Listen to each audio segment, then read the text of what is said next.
Masihkah kau ingat waktu di desa, bercanda bersama di samping gereja? Kala itu kita masih remaja, yang polos hati bercerita. Waktu itu telah lama berlalu, sudah 10 tahun tak bertemu. Entah di mana kini kau berada,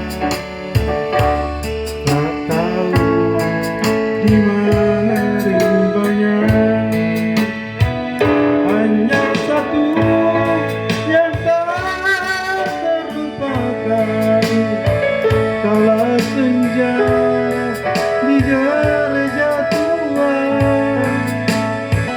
Waktu itu hujan rintik-rintik, kita berteduh di bawah atapnya bila